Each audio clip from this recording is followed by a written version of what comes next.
శ్రీ గోపాలకృష్ణ భజన మండలి welcome to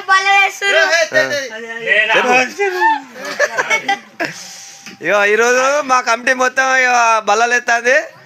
ఇంకో గంట వరకు గణపతి తీసుకొస్తాం. బిట్టు అందరు వినాయకులు ఎత్తాడు, మా వాళ్ళు బల్లలు ఎత్తారు. నిన్నేమో చేసినట్టు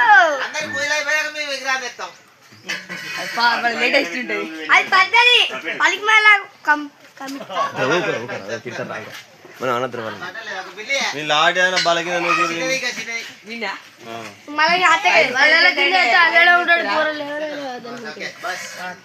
మనర్మా చెప్పరా రెస్పెక్ట్ రెస్పెక్ట్